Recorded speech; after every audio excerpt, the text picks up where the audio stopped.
কোরআনুল কারীমে সূরা মায়দার 2 নম্বর আয়াতের শেষের দিকে আল্লাহ পাক বলছেন তাআওয়ানু আলাল বিররি ওয়াত তাকওয়া ওয়ালা তাআওয়ানু আলাল ইসমি ওয়াল উদওয়ান ওয়াত্তাকুল্লাহা ইন্নাল্লাহা শাদীদুল ইকাব। পড়েন আল্লাহু আকবার।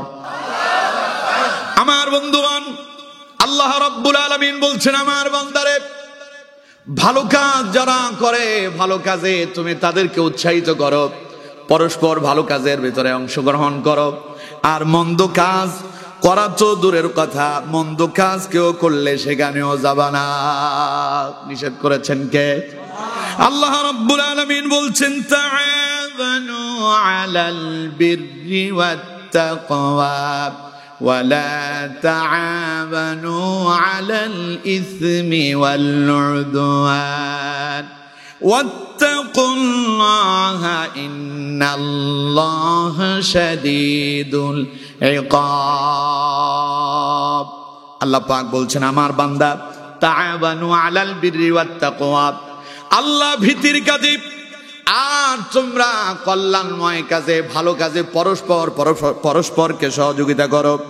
ওয়ালা তাআওয়ানু আলাল ইসমি ওয়াল উদওয়ান, খবরদার মন্দ কাজে, সীমালঙ্ঘন হয় এমন কাজে তোমরা কেউ কাউকে সহযোগিতা করবে না। ওয়াত্তাকুল্লাহ, বরং তোমরা আল্লাহকে ভয় করো। ইন্নাল্লাহা শাদীদুল ইকাব, কারণ আল্লাহর আযাব অতীব কঠিন। সুতরাং এই আয়াতের মধ্য দিয়ে আমরা জানতে পারলাম ভালো কাজে পরস্পরকে সহযোগিতা করতে হবে। আদেশ কার? আরো জোরে বলতে হবে কার? আজকে যে যুবকরা এত সুন্দর মাহফিলের আয়োজন করলো, মসজিদ কমিটি এবং যুব সমাজ মিলে এই যে আয়োজন করেছে, এই আয়োজনে আপনারা যারা সামিল হলেন, এর মানে হলো আপনারা ভালো কাজে পরস্পরকে সহযোগিতা করেছে, ঠিক কিনা? আবার এই ভালো কাজে বাধা দেয় এরকম লোকও আছে না নাই? আরো জোরে বলতে হবে, আছে না নাই? আপনাদের এই মাছ পাড়াতে নাই, তাফসীর মাহফিল হবে, ওনার খুব মন খারাপ। ও কয় যে এত মাহফিল দিয়ে কি লাভ? এই জাতের কিছু শয়তানও আমাদের দেশে আছে না নাই? আরো জোরে বলতে হবে, আছে না নাই? বিগত 16 বছরে এদের সংখ্যা অনেক বেশি ছিল।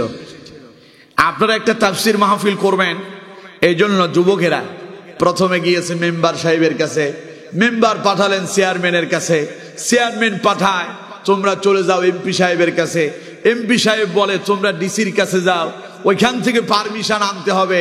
এখন পারমিশন আনতে গিয়ে যুবকদের পায়ের তালুর জুতার ক্ষয় হয়ে যায়, কোরআনের মাহফিলের অনুমতি পাওয়া যায় না, ঠিক কিনা?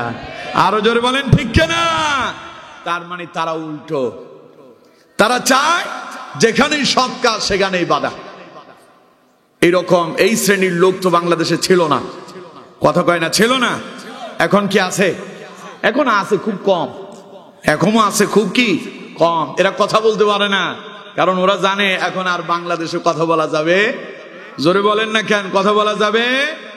আমরা তখনও বলেছিলাম বেশি বাহাদুরি করো না, বেশি বাড়াবাড়ি করো না, এক মাগে শীত যায় না, ঠিক কিনা? আমার দেশে একখান কথা আছে, কয় এক কাল শাশুড়ির আর এক কাল বউয়ের, এরকম একখান কথা আছে না? এখন শাশুড়ির ক্ষমতা আছে বলে বউরে খুব শাসন করে, এক সময় যখন শাশুড়ি শেষ তখন বউ উঠে দাঁড়ায়, ঠিক কিনা? সুতরাং তারা মনে করেছিল ক্ষমতা আছে বলে ওরা কোরআনের মাহফিল বন্ধ করবে, ওরা আমাদের কোরআনের পাখি আল্লামা সাঈদীকে গ্রেফতার করে এই দেশে কোরআনের মাহফিল বন্ধ করতে চেয়েছিল। আল্লাহ রাব্বুল আলামিন আল্লামা সাঈদীর পরিবর্তে হাজারো সাঈদী বাংলাদেশে তৈরি করেছে, ঠিক কিনা? কিন্তু আজ তারা নাই। জোরে বলেন, ঠিক কিনা? তার মানে ক্ষমতা পেলে বেশি বাহাদুরি করা যাবে না। এর উপরে একজন ক্ষমতাবান আছেন, তিনি কে? আরো জোরে বলেন কে? আল্লাহ কয় আলাইসাল্লাহু বিআহকামিল হাকিমিন, আমি শ্রেষ্ঠ বিচারক। আল্লাহ যদি ধরেন ওর জীবন শেষ। আল্লাহ ধরে না, ধরলে আল্লাহ যে আমার দেশের লোকজন বিগত 16 বছরে খালি কয় সাইদি গ্রেফতার হলো, মামুনুল হক গ্রেফতার হলো, বাবুনগরী গ্রেফতার হলো, আব্দুল্লাহ আলামিন গ্রেফতার হলো, এরপরে আমির হামজা গ্রেফতার হলো। এত আলেমদেরকে ধরে ধরে জেলখানায় বন্দি করতেছে, এই জালেমের কিছু হয় না কেন? আল্লাহ কয় আমি আল্লাহ ধরি না, ধরলে আমি ছাড়ি না, এত তাড়াতাড়ি আমি তো ধরবো না, আমি ধরবো। ইন্না বাতশা রাব্বিকা লাশাদীদ, আমি যখন ধরবো শক্তভাবেই ধরবো, ঠিক কিনা? আল্লাহ যখন ধরেন তখন পালানোর আর কোনো পথ, সবাই বলেন পালানোর আর কোনো পথ। ওরা যে পালালো পথ ছিল কি? সব পথ বন্ধ হয়ে গেছে। এখন আল্লামা সাইদি বলছেন সময় একদিন আসবে, কথায় কথায় আমাদেরকে মৌলবাদ বলো, কথায় কথায় আমাদেরকে জঙ্গিবাদ বলো, মূলে আছে 12 কোটি, মূলে বসে এমন ঝাঁকুনি দেওয়া হবে, মামুর বাড়ি দিল্লি গিয়া পড়বা। ইতিহাস সাক্ষী, আমরা দেখেছি গত 5 আগস্টে ওই স্বৈরাচার জালেমেরা যারা আলেমদেরকে মৌলবাদ আর জঙ্গিবাদ বলে গালি দিয়েছিল, তারা এখন মামুর বাড়ি দিল্লি গিয়াই পড়ছে, ঠিক কিনা? আল্লামা সাইদির সেই কথা সত্য হলো না মিথ্যা হলো? আরো জোরে বলেন সত্য না মিথ্যা? সুতরাং যারা বেশি বাহাদুরি দেখায় কিছুক্ষণ পরে আল্লাহ ধরলে সব শেষ হয়ে যায়। ওরা কয় যে আমরা যে এমনটা হবে জীবনে কল্পনাই করি নাই। আল্লাহ কয় কল্পনা করবি করতে গিয়ে, আমি কি কল্পনা করার সুযোগ দেয়? তোরা তো ভেবেছিলি, প্রথমে বললো যে 2021 সাল, এরপরে স্বপ্ন তাদের 2041। 41 কি আছে না গেছে? 41 সামনে। 41 কি? যারা 41 সাল পর্যন্ত থাকার স্বপ্ন দেখেছিল ওরা আছে না গেছে? আরো জোরে বলেন আছে না গেছে? কে তাদেরকে বিতাড়িত করলেন? চিল্লায় বলেন কে? সুতরাং মনে রাখতে হবে, আল্লাহর কোরআনের কাজে, দ্বীনি কাজে, ভালো কাজে বাধা দেয় যারা, আল্লাহর পক্ষ থেকে কঠিন আযাবের সম্মুখীন হয় তারা, ঠিক কিনা? জোরে বলেন ঠিক কিনা? সুতরাং আমার বন্ধুগণ, আল্লাহ রাব্বুল আলামিন বলছেন তাআওয়ানু আলাল বিররি ওয়াত তাকওয়া ওয়ালা তাআওয়ানু আলাল ইসমি ওয়াল উদওয়ান। পরস্পরকে ভালো কাজে সহযোগিতা করো, তাকওয়ার কাজে তোমরা একে অপরকে সহযোগিতা করো, আর অন্যায় অপরাধমূলক কাজে কেউ কাউকে সহযোগিতা করবো না। কারণ অন্যায় করে যারা, সহযোগিতা করে যারা, দুইটাই সমান হয়ে যায়, ঠিক কিনা? এই জন্য না অন্যায় করা যাবে না, যারা অন্যায় করবে তাদের সঙ্গেই থাকা যাবে, দুইটা থেকেই বেরিয়ে আসতে হবে, বরং সৎ কাজের আদেশ চালাতে হবে, আর অন্যায় অপরাধ দেখলেই বাধা প্রদান করতে হবে। আদেশ কার? জোরে বলেন কার? আল্লাহ পাক বলছেন আমি কি মানুষকে খামোখা তৈরি করছি? আল্লাহ কি আমাদেরকে খামোখা তৈরি করছেন? সবাই বলতে হবে আল্লাহ কি আমাদেরকে খামোখা তৈরি করছেন? আল্লাহ রাব্বুল আলামিন কেন আমাদেরকে তৈরি করলেন তাও কোরআনুল কারীমে অত্যন্ত চমৎকার ভাবে আল্লাহ পাক তুলে ধরেছেন। আল্লাহ রাব্বুল আলামিন বলছেন কুনতুম খায়রা উম্মাতিন উখরিজাত লিন-নাসি তা'মুরুনা বিল মা'রুফ ওয়া তানহাউনা 'আনিল মুনকার ওয়া তু'মিনুনা বিল্লাহ। পড়েন আল্লাহু আকবার। আল্লাহ পাক বলছেন কুনতুম খায়রা উম্মাহ, ও পৃথিবীর মানুষেরা শুনে রাখো, আমি আল্লাহর যত সৃষ্টি আছে, আমার সৃষ্টির ভেতরে সব চাইতে শ্রেষ্ঠ করে আমি যাদেরকে তৈরি করলাম তার নাম হলো মানুষ। তার নাম কি? আল্লাহর সৃষ্টিতে শ্রেষ্ঠ কারা? কথা কয় না? আল্লাহর সৃষ্টিতে শ্রেষ্ঠ কারা? মানব জাতি। এবার আল্লাহ রাব্বুল আলামিন বলছেন আমার বান্দারা শোনো, এই মানব জাতি আমি কেন তৈরি করলাম?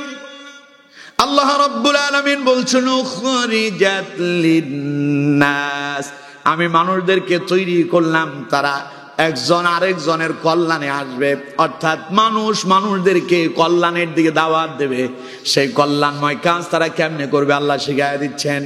আল্লাহ রাব্বুল আলামিন বলছেন তা'মুরুনা বিল মা'রুফি ওয়া তানহাউনা 'আনিল মুনকার। মানুষের কাজ হলো তারা একে অন্যকে সৎ কাজের আদেশ দেবে আর অন্যায় কাজে বাধা প্রদান করবে। ওয়া তুমিনুনা বিল্লাহ, আর তারা আল্লাহর প্রতি ঈমান আনয়ন করবে। পড়েন আল্লাহু আকবার। এবার আমি আপনাদেরকে প্রশ্ন করি, সৎ কাজের আদেশ দেয়া আর অসৎ কাজে বাধা প্রদান করার জন্য আল্লাহ তাআলা সৃষ্টি করলেন কাদেরকে? আমার কথা মনে হয় আপনারা সবাই বুঝেন নাই, বুঝতে সবাই বলেন কাদেরকে? এবার বলেন তো, এই মানুষদের জন্য সৎ কাজের আদেশ দেওয়ার অসৎ কাজে নিষেধ প্রদান করাটা এটা কি খুব সহজ কাজ? সবাই বলতে হবে খুব সহজ কাজ। এই সহজ কাজটা, এই কঠিন কাজটাকে সহজ করার জন্য আল্লাহ তাআলা যুগে যুগে অসংখ্য নবী এবং রাসূল প্রেরণ করেছেন। সুবহানাল্লাহ কইলেন না? পৃথিবীতে আল্লাহর সৃষ্টিতে শ্রেষ্ঠ হলো মানব জাতি, আর এই মানব জাতির ভিতরে শ্রেষ্ঠ হলো নবীরা। সুবহানাল্লাহ কইলেন না? তাহলে নবীদেরকে দিয়ে আল্লাহ পাক এই সৎ কাজের আদেশ আর অসৎ কাজে নিষেধ করার দায়িত্ব প্রথমে আল্লাহ নবীদেরকে দিয়েছেন। আমার বন্ধুগণ, এই দাওয়াতি কাজ সব নবীরাই করেছেন। কোরআনুল কারীমে আল্লাহ পাক বলছেন, ওয়ালা ক্বাদ বা'আসনা ফি কুল্লি উম্মাতির রাসূলান আন ই'বুদুল্লাহা ওয়াজতানিবুত তাগুত। আল্লাহ পাক বলেন, আমি পৃথিবীর প্রত্যেক জাতির কাছে নবী প্রেরণ করেছি, আর সব নবীদের দায়িত্ব ছিল মানুষদেরকে সৎ কাজের দিকে আহ্বান করা, আল্লাহর দিকে তাদেরকে ডাকার, তাগুত থেকে তাদেরকে ফিরায় রাখা। এই দায়িত্ব দিয়ে আল্লাহ পাক নবীদেরকে প্রেরণ করলেন। আর এই দায়িত্ব পালন করতে গিয়া অসংখ্য নবীরা বিপদের সম্মুখীন হয়েছেন, মুসিবতের সম্মুখীন হয়েছেন। শুধু বিপদ আর মুসিবতের সম্মুখীন হন নাই, বরং নবীদের ভেতরে একজন বড় নবী, নাম হলো হযরত ইব্রাহিম খলিলুল্লাহ, ইব্রাহিম আলাইহিস সালাম, যার উপাধি আল্লাহ পাক দিয়েছেন এই বিশ্ব মুসলিম উম্মার জন্য জাতির পিতা বলে আল্লাহ যারে ঘোষণা দিয়েছেন। তার নাম কি? ইব্রাহিম। মুসলিম জাতির পিতা কে? আরো জোরে বলেন কে? না শেখ মুজিব? কথা কয় না কে? বিগত এই স্বাধীনতার 54 বছরে সারা বাংলাদেশেই খালি একটাই আওয়াজ শুনলাম, জাতির পিতা শেখ মুজিব। নাউজুবিল্লাহ বলেন না? আরো জোরে পড়েন নাউজুবিল্লাহ। জাতির পিতা কেউ যদি মুহাম্মদ সাল্লাল্লাহু আলাইহি সাল্লাম কেউ বলে, তার ঈমান থাকবে? আল্লাহ পাক বলছেন, মিল্লাতা আবিকুম ইব্রাহিম হুয়া সাম্মাকুমুল মুসলিমিন। আল্লাহ পাক বলছেন মুসলিম মিল্লাতের জাতির পিতার নাম হলো ইব্রাহিম আলাইহিস সালাম। সুতরাং যারা ইব্রাহিমকে বাদ দিয়া অন্য কাউকে জাতির পিতা বলে, বোঝা যায় তারা আল্লাহর কোরআনকে অবমাননা করলো, কোরআনকে অস্বীকার করলো। আর কোরআনকে অস্বীকার করে যারা কাফের হয়ে যায় তারা। ঠিক কিনা? জোরে বলেন ঠিক কিনা? কোরআন বলছে মুসলিম জাতির পিতার নাম, মুসলিম জাতির পিতার নাম। আর কেউ যদি জাতির পিতা ইব্রাহিমকে বাদ দিয়ে অন্য কাউকে বলে, ওর কি আর মুসলমানিত্ব থাকে? ও নামাজ পড়লেও কাজ হবে না, ও কোরআন পড়লেও কাজ হবে না, ওর রোজা করলেও কাজ হবে না। কারণ যে আল্লাহর কোরআনের একটি আয়াত অস্বীকার করে, ও আর মুসলমান থাকতে পারে না। ঠিক কিনা? সুতরাং আল্লাহ বলছেন জাতির পিতা, আর সবগুলো হইল ঘোড়ার ডিম। আর সবগুলো কি? আরো জোরে বলেন, সবগুলো কি? জাতির পিতা। সবাই বলেন জাতির পিতা। আপনাদের বলতে কি অসুবিধা আছে? সুতরাং আমার বন্ধুগণ, সেই ইব্রাহিম আলাইহিস সালামকে আল্লাহ রাব্বুল আলামিন যখন প্রেরণ করলেন, এমন এক ঘরের ভেতরে আসলেন, এমন জাতির কাছে আসলেন। ইব্রাহিম আলাইহিস সালাম যেই জাতির কাছে এসেছেন, জাতিরা সবাই মূর্তি পূজারী। ইব্রাহিম আলাইহিস সালামের বাপ তিনি পর্যন্ত মূর্তি পূজারী ছিলেন। তার মানে বাপ হলো কাফের, আর ইব্রাহিম হলেন নবী। সুবহানাল্লাহ বললেন না? চিল্লায় পড়েন সুবহানাল্লাহ। আল্লাহ পাক নবীদেরকে প্রেরণ করলেন, নবীদেরকে আল্লাহ পাক দায়িত্ব দিলেন, তা'মুরুনা বিল মা'রুফ ওয়া তানহাউনা আনিল মুনকার। নবীরা মানুষদেরকে সৎ কাজের দিকে ডাকো, আর অসৎ কাজে মানুষদেরকে বাধা প্রদান করো। হযরত ইব্রাহিম আলাইহিস সালাম এমন এক পরিবারের ভিতরে এসেছেন, বাপ খালি মূর্তি পূজারী না, বাপ নিজেই মূর্তি বানায়। বাপ কি বানায়? কথা কয় না? বাপ কি বানায়? মূর্তি বানায়। আর ইব্রাহিম আলাইহিস সালামের পুরো জাতি সেই মূর্তির পূজা করতেছে। আমি আপনাদেরকে জিজ্ঞাসা করি, মূর্তি বানানো এটা কি ভালো কাজ নাকি? মূর্তির সামনে উপাসনা করা এটা ভালো না খারাপ? এখন আল্লাহ পাক নবীদেরকে প্রেরণ করলেন খারাপ কাজে বাধা দিতে হবে, ঠিক কিনা? কথা কয় না, ঠিক কিনা? এখন ইব্রাহিম আলাইহিস সালামের দায়িত্ব এই মানুষদেরকে সৎ কাজের দিকে নিয়ে আসা আর অসৎ কাজে বাধা প্রদান করা। আমার বন্ধুগণ, এই দেশে অসংখ্য মুক্তি স্থাপন করা হয়েছিল, ঠিক কিনা? জোরে কোন ঠিক কিনা? মোড়ে মোড়ে মূর্তি লাগানো হয়েছিল। আপনাদের এই মেহেরপুরেও মূর্তিগুলো আছে না নাই? এখন আছে? কি ভাঙা হইছে? এত হাজার মানুষ মারলো গুলি করে, কোনো আফসোস নাই, মূর্তির জন্য কাঁদে, ঠিক কিনা? কথা কয় না, ঠিক কিনা? উনি কথায় কথায় বলতেন স্বজন হারার ব্যথা আমি বুঝি, কারণ আমি স্বজন হারিয়েছি।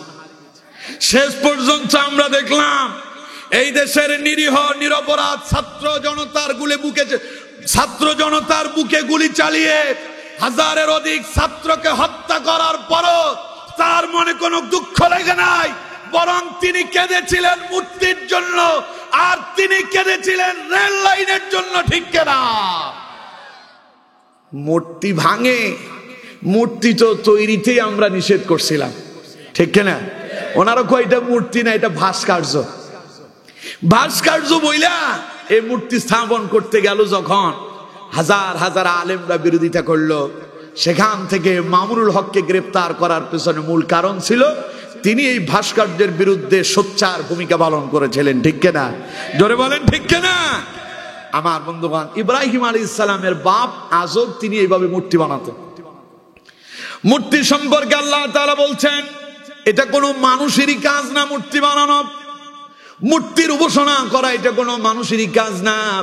কোরআনুল কারীমে আল্লাহ পাক বলছেন ইন্নামাল খামরু ওয়াল মাইসিরু ওয়াল আনসাবু ওয়াল আজলামু রিজসুম মিন আমালিশ শাইতান।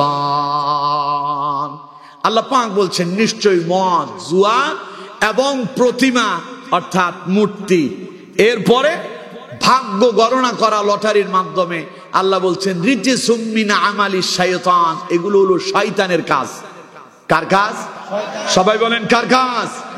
এখন মানুষ মূর্তির পূজা করতেছে। চিন্তা করেন, মূর্তি ও কি স্রষ্টা না সৃষ্টি? সবাই বলেন স্রষ্টা না সৃষ্টি? মূর্তি কি আল্লাহর সমকক্ষ হতে পারে? মূর্তি কে বানায়? মানুষ বানায়। আমাদের স্রষ্টা কে? যিনি আমাদেরকে সৃষ্টি করেছেন তিনি আমাদের স্রষ্টা, আমরা তার সৃষ্টি। সুতরাং সৃষ্টির দায়িত্ব হচ্ছে স্রষ্টার গোলামি করা, কথা কয় না, ঠিক কিনা? আর তারা কি করতেছে? তারা নিজেরা সৃষ্টি করলো, তাইলে সে তো স্রষ্টা হলো তার। এখন নিজে সৃষ্টি কইরা স্রষ্টা হয়ে সৃষ্টির কাছে মাথা নত করতেছে। কাজটা কি ভালো হইতেছে? সবাই বলেন ভালো হচ্ছে? হযরত ইব্রাহিম আলাইহিস সালাম এই মূর্তি পূজারীদেরকে দেখে তার মনে খুব ব্যথা। হযরত ইব্রাহিম আলাইহিস সালাম চিন্তা করতেছেন, হায়রে আমার জাতি যাচ্ছে কোন দিকে? বাপ মূর্তি তৈরি করতেছে, জনগণ সেই মূর্তির পূজা করতেছে। ইব্রাহিম আলাইহিস সালামের মন ক্ষুণ্ণ হলো। ইব্রাহিম আলাইহিস সালাম চিন্তায় পড়ে গেলেন, টেনশনে পড়ে গেলেন, কিভাবে এই জাতিকে এই মূর্তি পূজা থেকে বের করে নিয়ে আসবেন। হযরত ইব্রাহিম আলাইহিস সালাম চিন্তায় পড়ে গেলেন। আল্লাহ রাব্বুল আলামিন যখন হযরত ইব্রাহিম আলাইহিস সালামকে নবুয়ত দান করলেন, নবুয়ত দান করার পরে ইব্রাহিম আলাইহিস সালাম এবার মূর্তি পূজার বিরুদ্ধে তিনি আস্তে আস্তে করে দাওয়াতি কাজ শুরু করলেন। মানুষদেরকে তিনি এবার আল্লাহর দিকে আহ্বান করতে লাগলেন। আমার বন্ধুগণ, আল্লাহ রাব্বুল আলামিন কোরআনুল কারীমের ভেতরে এই কথাগুলো অত্যন্ত চমৎকার ভাবে তুলে ধরেছেন। আল্লাহ পাক বলছেন ইয ক্বালা লিআবিহি ওয়া কওমিহি মা হাযিহি তামাযীলুল্লাতী আনতুম লাহা আকিফুন। পড়েন আল্লাহু আকবার। ইব্রাহিম আলাইহিস সালাম দেখলেন তার বাপ এবং তার কওমের লোকেরা মূর্তির সামনে মাথা নত করতেছে, মূর্তির ইবাদত করতেছে, গোলামি করতেছে। আল্লাহ পাক বললেন তখন ইব্রাহিম তাদের কাছে গেল, গিয়ে তাদেরকে বলল, ইদ ক্বালা লিআবিহি ওয়া কওমিহি মা হাযিহি তামাসিলুল্লাতী আনতুম লাহা আকিফুন। ইব্রাহিম তার বাপ এবং তার কওমকে জিজ্ঞাসা করলো, ঘটনা কি, তোমরা এই মূর্তির সামনে কি করো? আমি দেখতে পাচ্ছি ওয়া কওমিহি মা হাযিহি তামাসিলুল্লাতী আনতুম লাহা আকিফুন, আমি দেখতে পাচ্ছি তোমরা মূর্তির উপাসনা করতেছো, মূর্তির সামনে তোমরা মাথা নত করতেছো, তোমরা মূর্তি পূজা করতেছো, ঘটনা কি, কাজ তোমরা কেন করতেছো? ইব্রাহিম আলাইহিস সালামের কওম এবং তার বাবা জবাব দিল, ক্বালু ওয়াজাদনা আবাআনা লাহা আবিদিন। তারা বলল, এটা তো আমরা এমনি এমনি করি না, বরং আমাদের বাপ দাদা 14 গোষ্ঠী এই কাজ করছে, তাই আমরা এটা করতেছি। নাউজুবিল্লাহ বললেন না? যারা মূর্তি পূজা করে, আল্লাহি তাদেরকে জিজ্ঞাসা করবেন যে মূর্তি পূজা এলো কোত্থেকে, দেখবেন তারা বলবে এটা আমাদের বাপ দাদা 14 গোষ্ঠী করছে, তাই আমরাও করতেছি। এই মূর্তি পূজা এমন বিকট আকার ধারণ করেছিল, মুহাম্মদ সাল্লাল্লাহু আলাইহি ওয়াসাল্লাম মক্কায় আসার আগে পবিত্র কাবা ঘরের ভেতরে ওরা মূর্তি ঢুকালো 360টা। কয়টা? মূর্তিদের আবার বিভিন্ন নামও দিল। এদেরকে তারা খোদা মনে করত। বড় খোদার নাম দিয়েছে হবল, বড় খোদার নাম কি, তারপরে হলো লাত, এরপরে মানাত, এরপরে উজ্জা। এভাবে হতে হতে 360টা। কেউ তাদেরকে বিপদে সহযোগিতা করে, কেউ বৃষ্টি নামায়, কেউ রিজিক দেয়, কেউ খাবার দেয়। আর মুহাম্মদ সাল্লাল্লাহু আলাইহি সাল্লাম এসে তাদেরকে দাওয়াত দিলেন, পৃথিবীর কোন স্রষ্টা তোমাদের মূর্তি হতে পারে না, বরং তোমাদের স্রষ্টার নাম, আরো জোরে বলেন কি, আল্লাহ। নবী বললেন, কুল ইয়া আইয়ুহান নাসু ইন্নী রাসূলুল্লাহি ইলাইকুম জামিআ الذي له ملك السماوات والأرض لا إله إلا هو يحيي ويميت। পড়েন আল্লাহু আকবার। হযরত নবী করিম সাল্লাল্লাহু আলাইহি সাল্লাম বললেন, হে মানব গোষ্ঠী, তোমরা কি আমার সম্পর্কে জানো নাকি আমি কে? আল্লাহ নবী বললেন, ইয়া আইয়ুহান নাস, হে মানব গোষ্ঠী শোনো, ইন্নী রাসূলুল্লাহি ইলাইকুম জামিআ, আল্লাহ রাব্বুল আলামিন গোটা মানব জাতির জন্য আমাকে নবী এবং রাসূল করে প্রেরণ করেছে। সুবহানাল্লাহ বললেন না? কে আমার নবী করে প্রেরণ করলেন তার পরিচয় শোনো। আল্লাহ নবী বলছেন, আল্লাযী লাহু মুলকুস সামাওয়াতি ওয়াল আরদ, যিনি আমাকে নবী করে প্রেরণ করলেন, তিনি আসমান সৃষ্টি করেছেন, জমিন সৃষ্টি করেছেন, তিনি আসমানের মালিক, তিনি জমিনেরও মালিক। লা ইলাহা ইল্লা হুয়া ইউহয়ী ওয়া ইউমীত, তিনি ছাড়া আর কোনো ইলাহ নাই, তার মানে তিনি ছাড়া আর কোনো আইন দাতা নাই, বিধান দাতা নাই, রিজিক দাতা নাই, হায়াত দাতা নাই, মৃত্যু দাতা নাই। সকল ক্ষমতার একচ্ছত্র মালিক কে? চিল্লায় বলেন কে? নবীজি বললেন, ইউহয়ী ওয়া ইউমীত, তিনি জীবন দেন, তিনি মৃত্যু ঘটান। কাফেরেরা কয় আমরা 360টারে বানালাম, আর মুহাম্মদ কয় নাকি একজনই সব করে। ওদের মাথা খারাপ হয়ে গেল। আমার বন্ধুগণ, ওই 360টা মূর্তি এরপরে বিশ্ব নবী ওই কাবা ঘর থেকে সব নিজ হাতেই ভেঙে বের করেছেন, ঠিক কিনা? ইতিহাস অনেক লম্বা, সেই দিকে যাচ্ছি। হযরত ইব্রাহিম আলাইহিস সালাম তাদেরকে জিজ্ঞাসা করলেন, এই যে তোমরা মূর্তির উপাসনা করতেছ, মূর্তির সামনে মাথা নত করতেছ, এর কারণ কি, ঘটনা কি? ওরা বলল, ক্বালু ওয়াজাদনা আবাআনা লাহা আবিদিন, এগুলো তো আমাদের বাপ দাদা 14 গোষ্ঠী করছে, তাই আমরাও করতেছি। আমার বন্ধুগণ, এবার হযরত ইব্রাহিম আলাইহিস সালাম তাদেরকে তখন জবাব দিয়ে শোনায়া দিলেন, ক্বালা লাকাদ কুনতুম আনতুম ওয়া আবাউকুম ফি যালালিম মুবিন। শুনে রাখো আমার জাতি, তোমাদের বাপ দাদা 14 গোষ্ঠী তারা সবাই ছিল প্রদভষ্ট, তোমরাও প্রদভষ্টদের ভেতরে অন্তর্ভুক্ত হয়েছ। নিঃসন্দেহে তোমরা দারুণ এক প্রদভষ্টতার ভেতরে ডুবে আছো। এই কথা শোনার পরে ইব্রাহিম আলাইহিস সালামের কওমের লোকেরা চিন্তা করলো ইব্রাহিম বলে কি।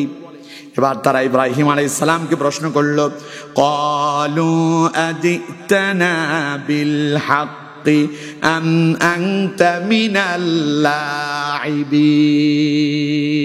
তারা বলল, ইব্রাহিম তাহলে তুমি কি আমাদের কাছে কোন সত্য ধর্ম নিয়ে আসছো নাকি? সুবহানাল্লাহ বললেন না? ক্বালু আদিতানা বিল হক, তাহলে কি তুমি আমাদের জন্য সত্য নিয়ে আসছো?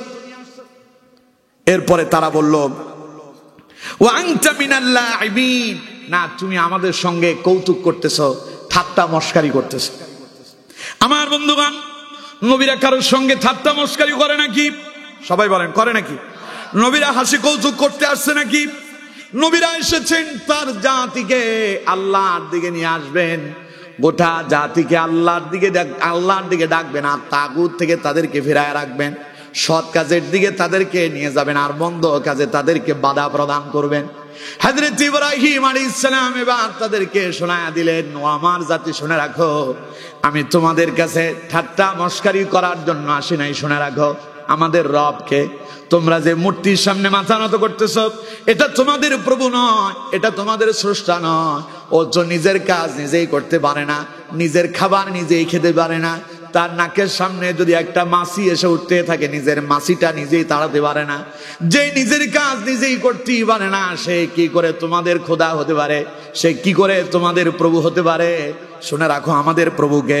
হযরত ইব্রাহিম আলাইহিস সালাম এবার তাদেরকে শোনায়া দিচ্ছেন, ক্বালা বার রাব্বুকুম রাব্বুস সামাওয়াতি ওয়াল আরদ الذي فطرهن وانا على ذلكم من الشاهدين। পড়েন আল্লাহু আকবার।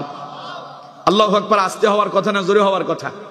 তা আপনারা যে বলছেন আস্তে হইছে না জোরে হইছে, কথা কয় না, আস্তে হইছে না জোরে হইছে? তাহলে এবার জোরে বলেন আল্লাহু আকবার। হযরত ইব্রাহিম আলাইহিস সালাম রবের পরিচয় দিচ্ছেন।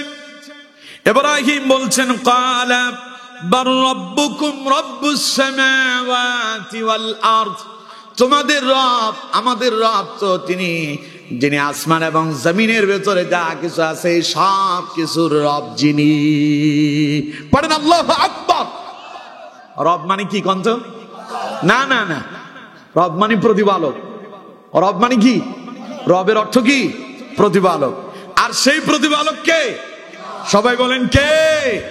এর জন্য মৃত্যুর পরে কবরে রেখে আসার পরই প্রথম প্রশ্ন হবে, মান রব্বুকা, তোমার রব কি? প্রশ্ন হবে কন্ত? মান রব্বুকা, তোমার রব কে? সুতরাং আমার বন্ধুগণ, রব মানে প্রতিপালক, যিনি আমাদেরকে লালন পালন করেন তারে প্রতিপালক বলে।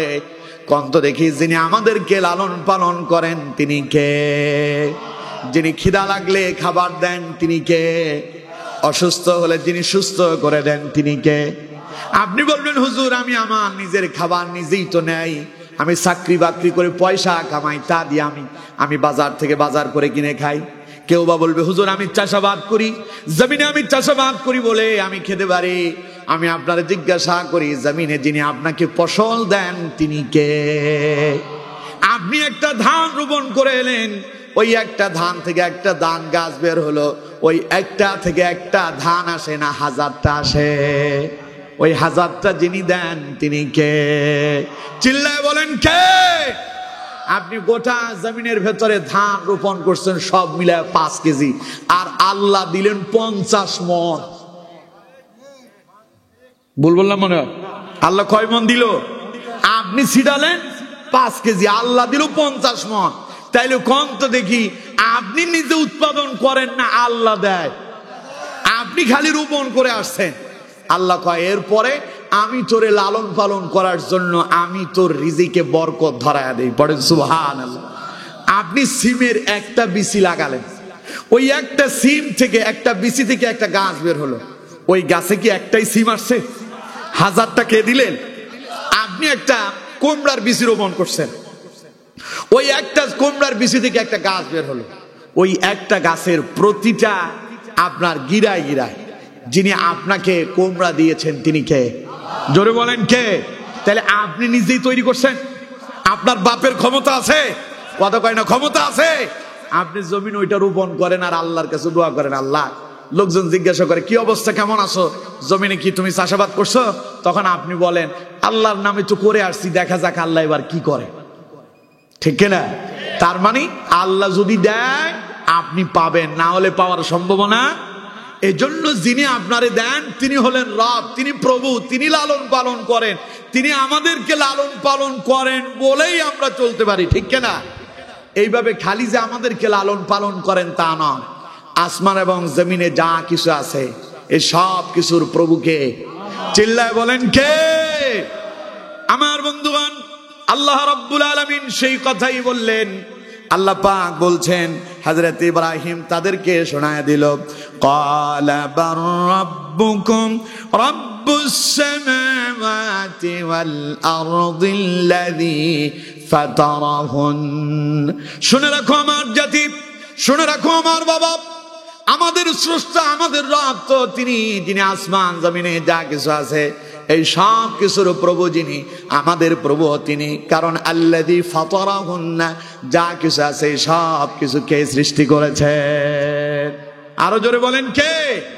হযরত ইব্রাহিম আলাইহিস সালাম এবার বললেন ওয়া আনা আলা যালিকুম মিনাশ শাহিদিন, এই ব্যাপারে আমি সাক্ষীদের অন্যতম একজন। সুবহানাল্লাহ কোন?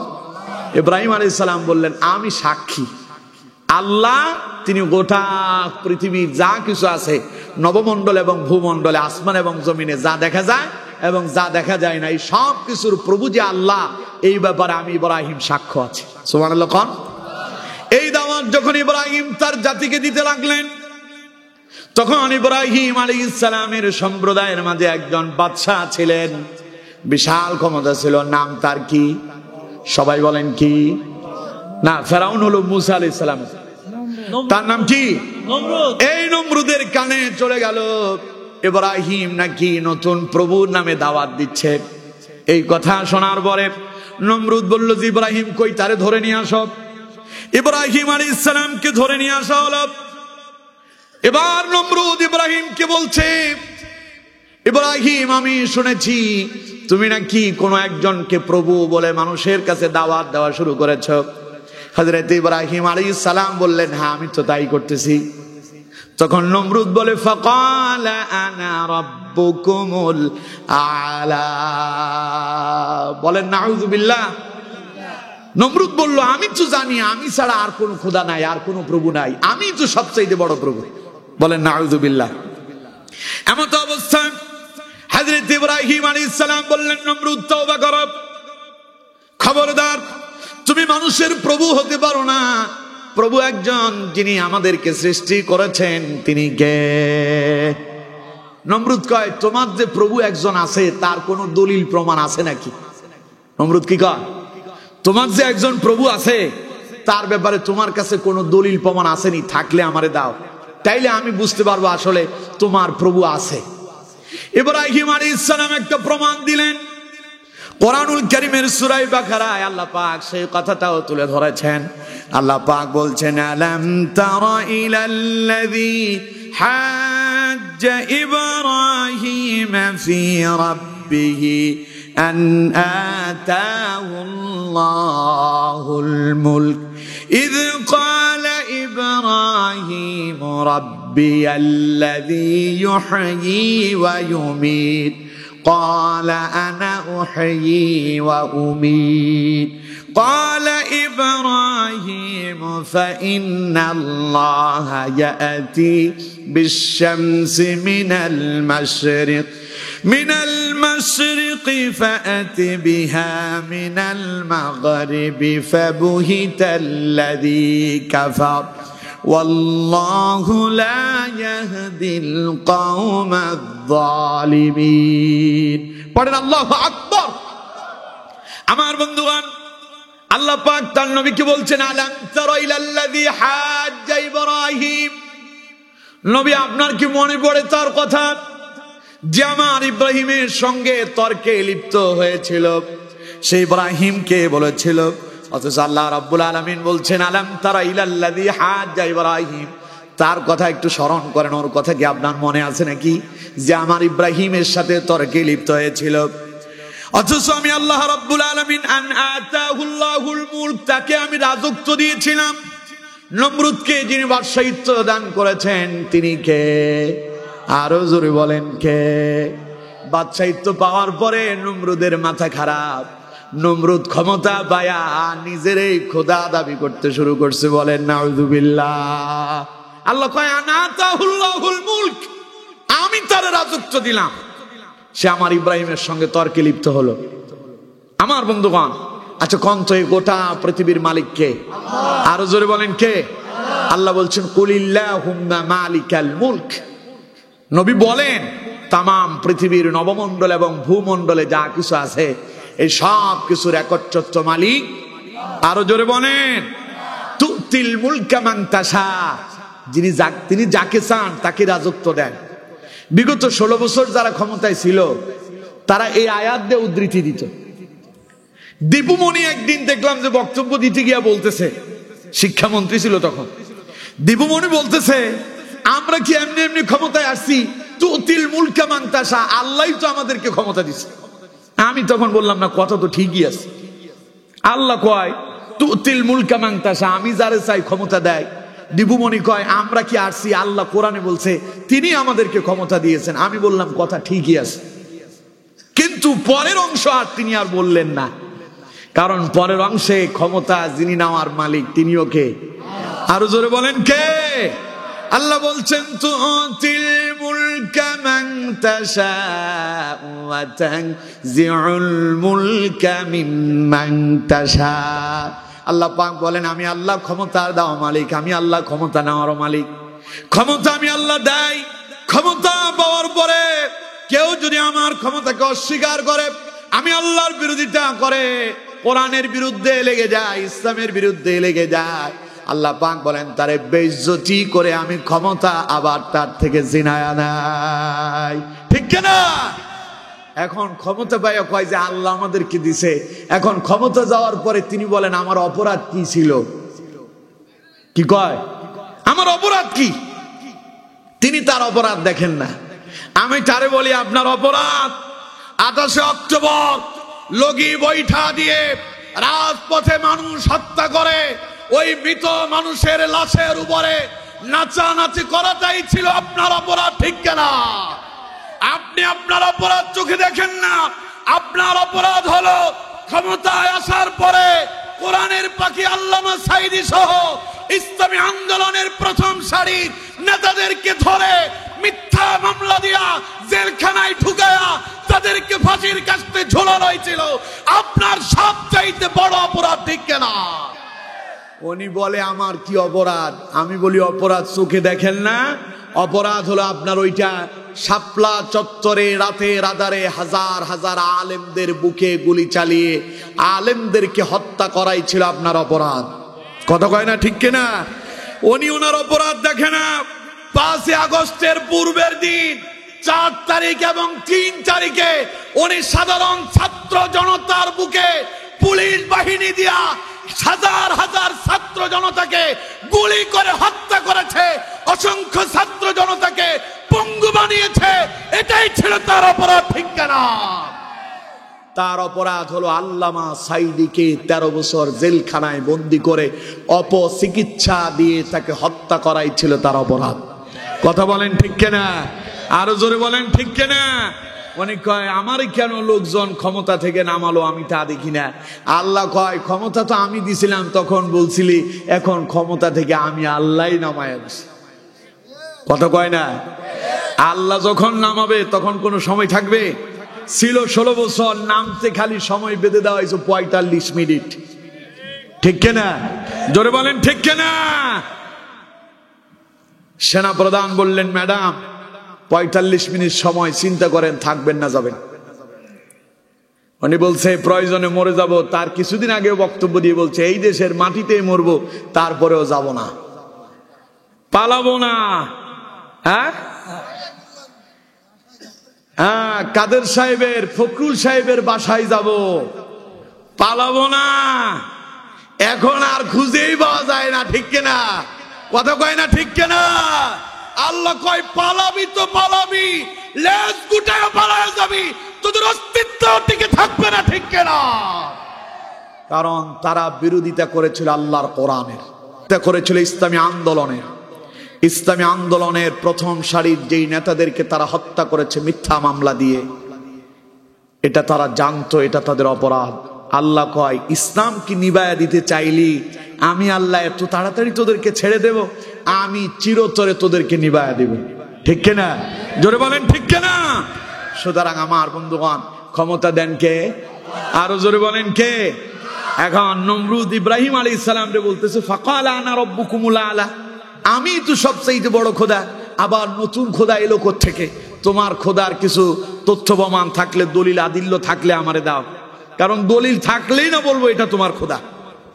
আমার বন্ধুগণ, আল্লাহ রাব্বুল আলামিন বলছেন, আলাম তারা ইলাল্লাযী হাজ্জা ইব্রাহিম ফি রাব্বিহি আন আতাহুল্লাহুল মুলক।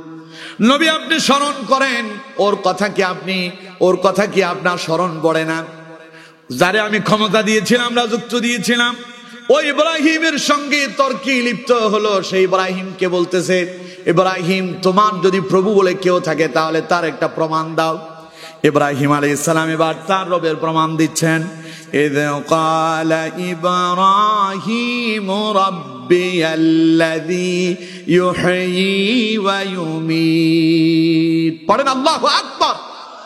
ইব্রাহিম বললেন, আমার রব হলেন তিনি যিনি মৃত্যুকে জীবিত করেন, আবার মৃতকে জিন্দা করেন। সুবহানাল্লাহ। যিনি জীবন দান করেন এবং মৃত্যু ঘটান, যিনি নিঃস্ব থেকে, অস্তিত্বহীন থেকে যিনি আমাদেরকে জীবিত করেছেন, তিনি কে? আরো জোরে বলতে হবে, কে? এই কথাটা খালি মুখে বললে হবে না, কোরআন দিয়ে দলিল না দিলে আপনারা বুঝতে পারবেন না। আমি আগেই বলছি, আমার প্রতি কথায় কোরআন থাকবে, এজন্য আমার সব কথা সবাই বুঝতে পারবেও না। কারণ যেহেতু কোরআনের তাফসির করতেছি আমি, তাফসির বোঝাটা একটু কঠিন, সাধারণ জনগণ এটা একটু কম বুঝে। আর আমার ওই অভ্যাসও নাই যে এখানে এসে নেচে গিয়ে টাইম শেষ করে দিয়ে চলে যাব, না, যতক্ষণ থাকবো ততক্ষণ কোরআন দিয়েই কথা বলবো। সুতরাং আমার বন্ধুগণ, আমাদের যে অস্তিত্ব ছিল না, এই কথাও কোরআনে আছে না নাই? আরো জোরে বলেন, আছে না নাই? আল্লাহ পাক বলছেন, হাল আতা আলাল ইনসানি হিনুম মিনাদ দাহরি লাম ইয়াকুন শাইআম মাযকুরা। মানুষের জীবনে কি এমন একটি সময় অতিবাহিত হয়নি সে তো উল্লেখযোগ্য কোনো বস্তুতেই পরিগণিত হতো না? না তার হাত পা ছিল, না তার কর্ণনাসিকা ছিল, না তার কোনো অস্তিত্ব ছিল। আল্লাহ পাক বলেন, আমি মানুষকে কেমনে তৈরি করলাম? ইন্না খালাকানাল ইনসানা মিন নুতফা। পড়েন আল্লাহু আকবার। আল্লাহ পাক বলেন, আমি মানুষদেরকে তৈরি করলাম একটা মাত্র নুতফা থেকে। নুতফা মানে হলো শুক্রাণু। অনেকে বলে এক ফোঁটা নাপাক পানি না, এক ফোঁটা নাপাক পানিতে কয়েক লক্ষ শুক্রাণু থাকে। সুবহানাল্লাহ বলেন না? আল্লাহ কয়, সেখান থেকে আমি একটা শুক্রাণু ধরলাম, মিন নুতফা আমশাজ। এরপরে পিতার পৃষ্ঠদেশ থেকে বেরিয়ে আসা শুক্রাণু আর মায়ের ডিম্বাণু দুটোকে একসাথ করে দিয়েছে। এই দুটোকে একসাথ করে আমি আল্লাহ সেখান থেকে মানুষদেরকে সৃষ্টি করেছি। বলেন সুবহানাল্লাহ। তাহলে এক ফোঁটা পানি যদি 1 লক্ষ ভাগ করেন, 1 লক্ষ শুক্রাণু ধরলাম এক ফোঁটায়, 1 লক্ষ ভাগ করলে এটার কোনো অস্তিত্ব থাকবে? খুঁজে পাওয়া যাবে?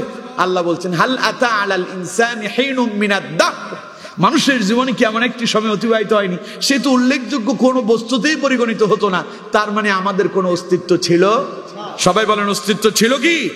আমাদের কোনো অস্তিত্ব ছিল না। আল্লাহ রাব্বুল আলামিন বলছেন, সেই অস্তিত্বহীন থেকে আমি তোমাদেরকে তৈরি করলাম। কাইফা তাকফুরুনা বিল্লাহি ওয়া কুনতুম আমওয়াতান ফাআহইয়াকুম সুম্মা ইউমীতুকুম সুম্মা ইউহয়ীকুম সুম্মা ইলাইহি তুরজাউন। পড়েন আল্লাহু আকবার। আল্লাহ পাক বলছেন, কি করে লোকেরা আল্লাহকে অস্বীকার করলো? ওয়া কুনতুম আমওয়াতান, অথচ তারা ছিল মৃত। ফাহিয়াকুম, আমি তাদেরকে করেছি জীবিত। সুম্মা ইউমীতুকুম, আবার আমরা মরে যাব। সুম্মা ইউহয়ীকুম, এরপরে আবার যিনি আমাদেরকে পুনরায় জীবিত করবেন তিনি কে? সুম্মা ইলাইহি তুরজাউন। আল্লাহ পাক বলেন খালি জীবিতই করব না, বরং আবার তোমাদেরকে আমার কাছে ফিরায় আনবো। পড়েন আল্লাহু আকবার। ইব্রাহিম আলাইহিস সালাম নমরুদকে ডেকে বললেন, ও নমরুদ, তুমি আমার রবের পরিচয় জানতে চাও, দলিল চাও? আমার রব বলেন তিনি ক্বালা ইব্রাহিম রাব্বিয়াল্লাযী ইউহয়ী ওয়া ইউমীত, যিনি নিঃস্ব থেকে জীবন দান করেন এবং জীবন দেওয়ার পরে যিনি মৃত্যু ঘটায় দেন। পড়েন সুবহানাল্লাহ। নমরুদ কয়, ইব্রাহিম এটা একটা প্রমাণ হইল? সে বলতেছে ক্বালা আনা উহয়ী ওয়া উমীত, এটা তো আমিও পারি। নাউজুবিল্লাহ বললেন না? এই যে বললাম না, অসৎ কাজ থেকে মানুষদেরকে ফেরানো এটা মোটেও সহজ না, অনেক কঠিন কাজ। শয়তান নমরুদ কয় ক্বালা আনা উহয়ী ওয়া উমীত, ইব্রাহিম তুমি কি বলো? ওইটা তো আমিও পারি। কেমনে পারো? আমার বন্ধুগণ, নমরুদ তার একজন সৈন্য সেনাকে বললেন, যাও, যাদের মৃত্যুর দণ্ড ফাঁসির আদেশ দেওয়া হয়েছে এরকম দুইজন মানুষকে জেলখানা থেকে নিয়ে আসো। জেলখানা থেকে দুইজনকে নিয়ে আসা হলো। নমরুদ এবার বলল, একজনকে ফাঁসিতে ঝুলাইয়া দাও, আর একজনকে বেকসুর খালাস দিয়ে দাও। বলেন নাউজুবিল্লাহ।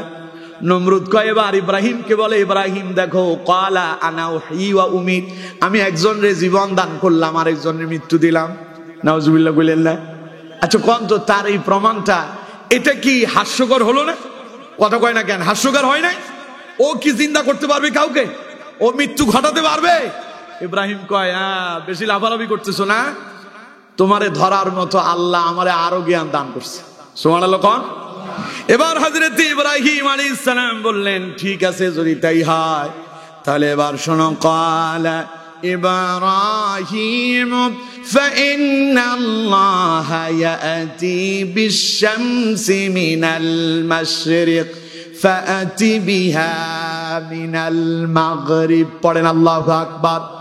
ইব্রাহিম বললেন, তোমার যদি এতই ক্ষমতা থাকে, তুমি যদি মৃতকে জীবিত করতে পারো আর জীবিতকে যদি মৃতই করতে পারো, এই ক্ষমতা যদি তোমার থাকে, তাহলে আমার আল্লাহর ক্ষমতা হলো আল্লাযী ফাইন্নাল্লাহা ইয়াতি বিশ-শামসি মিনাল মাশরিক, তিনি প্রতিদিন পূর্ব দিগন্ত থেকে সূর্য উদিত করেন। আর তোমার যদি ক্ষমতা থাকে ফাআতি বিহা মিনাল মাগরিব, তুমি পারলে পশ্চিম দিক থেকে সূর্য উদিত করে দেখাও। পড়েন আল্লাহু আকবার। ওর বাপের ক্ষমতা আছে? কথা কয় না? ওর বাপের ক্ষমতা আছে? ওই 14 গোষ্ঠী সব একসাথে হইলে সূর্য পশ্চিম দিগন্ত থেকে উদিত করতে পারবে? কথা কয় না? পারবে। তবে আল্লাহ পারবে কি পারবে না? সবাই বলেন আল্লাহ পারবে কি পারবে না? যিনি সূর্য প্রতিদিন পূর্ব দিগন্ত থেকে উদিত করেন, সেই আল্লাহই একদিন আবার সূর্যকে পশ্চিম দিগন্তে উদিত করবেন। তবে যেই দিন সূর্য পশ্চিম দিগন্তে উদিত হবে সেই দিন কিয়ামত কায়েম হয়ে যাবে। সেই দিন কি কায়েম হবে? গোটা পৃথিবী শেষ হয়ে যাবে। সুতরাং আমার বন্ধুগণ, ইব্রাহিম আলাইহিস সালাম বললেন, ফাআতি বিহা মিনাল মাগরিব, তোমার যদি এতই ক্ষমতা হয়, তুমি যদি নিজেরে যদি প্রভু বলেই দাবি করো, তাহলে পারলে দেখাও তো দেখি সূর্যটাকে পশ্চিম দিগন্তে উদিত করো। এই কথা বলার পরে আল্লাহ রাব্বুল আলামিন বলছেন, ফাবুহিতাল্লাযী কাফার, ওই কাফেরের তখন মুখ বন্ধ হয়ে গেল, হতভম্ব হয়ে গেছে, কারণ তার বাপেরও ক্ষমতা নাই ও সূর্যকে পশ্চিম দিগন্তে উদিত করতে পারবে কি? দেখেন না আমাদের দেশের ওই শয়তানগুলো যখন সিডর মহসিন ঝড় তুফান আসতো, তখন তারা বলতো যে তাড়াতাড়ি আশ্রয় কেন্দ্রে যান। এরপরে যখন সিডর আর মহসিন চলে যেত, তারা বলতো আমরা কঠোরভাবে কি লাগাইছি, মোকাবেলা করছে। তো তখন বলে ব্যাপক প্রস্তুতি গ্রহণ করার কারণে সিডর আর মহসিন আসতে পারে নাই, আমরা করোনার মোকাবেলা করছি। নাউজুবিল্লাহ বললেন না? অথচ করোনার ভয়ে ওরা সবাই ঢুকেছিল ঘরের ভেতরে, ঠিক কিনা? কথা কয় না? ঠিক কিনা? ওরা আবার বলছিল কয় যে আমরা করোনার চাইতেও শক্তিশালী, অথচ করোনার ভয়ে ওরা ঢুকছে ঘরে। আর এই দেশের সাধারণ মুসলিম তাওহীদি জনতা ওরা করোনারে ভয় পায় নাই, বরং করোনার মালিক আল্লাহর ভয়ে ঢুকছে মসজিদে। ঠিক কিনা? জোরে বলেন ঠিক কিনা? সুতরাং আমার বন্ধুগণ, সেই করোনাতে বেশিরভাগ মরছেও তারা। তবে হ্যাঁ, কিছু মুমিনরাও মারা গেছে। নবী করিম সাল্লাল্লাহু আলাইহি ওয়াসাল্লাম বলছেন, গজবে যদি কোনো মুমিন মারা যায় সে শাহাদাতের মর্যাদা পায়। সুবহানাল্লাহ বলেন না? আর যদি কোনো কাফের মারা যায় বুঝতে হবে সে আল্লাহর আযাবে গ্রেফতার হয়েছে। তো সুতরাং ওনারা মোকাবেলা করবে, আর কি ক্ষমতা অনেক। এখন যখন মোকাবেলা করতে এলো, কথায় কথায় বলতো খেলা হবে, হ্যাঁ খেলা হবে। সাইর আলিফ টান দিয়ে, সাইর আলিফ টান দিয়ে যেই খেলা খেলতে চাইলো, এই দেশের ছাত্র জনতা কয়, তোমরা তো বিশাল পদে আছো, তোমরা এমপি মন্ত্রী, তোমাদের অনেক পাওয়ার, আমরা ছাত্র জনতা আমাদের কিছুই নাই। ছাত্র জনতায় রাস্তায় এলো খেলতে, খেলার জন্য ডাক দিল যারা, প্লেয়ার সব পালায়া গেল, একটার আর পায়ের জুতাও দেখা যায় নাই। ঠিক কিনা? অথচ তার আগে খালি খেলবে, কথায় কথায় খেলবে। আমরাও বলছিলাম খেলা আমরা দেখতে চাই, আমরাও বলছিলাম খেলা হবে, খেলা আমরা দেখব, তবে খেলায় বিজয় তারাই হবে কোরআনের পক্ষে যারা থাকবে। ঠিক কিনা? আজ বিজয় কোরআনেরই হয়েছে। যে ইসলামী আন্দোলনকে নিষিদ্ধ করেছিল, যাদের নিবন্ধন বাতিল করেছিল, মার্কা বাতিল করছিল, এই দেশ থেকে ওরা পালানোর পরে সেনা প্রধান সবার আগে ওই ইসলামী আন্দোলনের নাম ধরেই কথা বলেছেন। ঠিক কিনা? আজ এই দেশের তাওহীদি মুসলিম জনতা 16 কোটি মানুষের হৃদয়ে হৃদয়ে সেই দলের প্রতি, সেই ইসলামী আন্দোলনের প্রতি ভালোবাসা আছে না নাই? আরো জোরে বলেন, আছে না নাই? এই দেশের বহু হিন্দুরা পর্যন্ত এখনো ইসলামিক দলকে ভালোবাসতে শুরু করছে। আমরা তাদের জন্য দোয়া করি, আল্লাহ ইসলামের জন্য কবুল করুন। পড়ুন আমিন। আরো জোরে পড়েন আমিন। আমার বন্ধুগণ, এই দেখে আমাদের কিছু বন্ধুরা আবার মনও খারাপ আছে না? 16 বছর আমাদের বন্ধুরা আমাদের সঙ্গে ছিল, একই সাথে কাঁধে কাঁধ মিলাইয়া।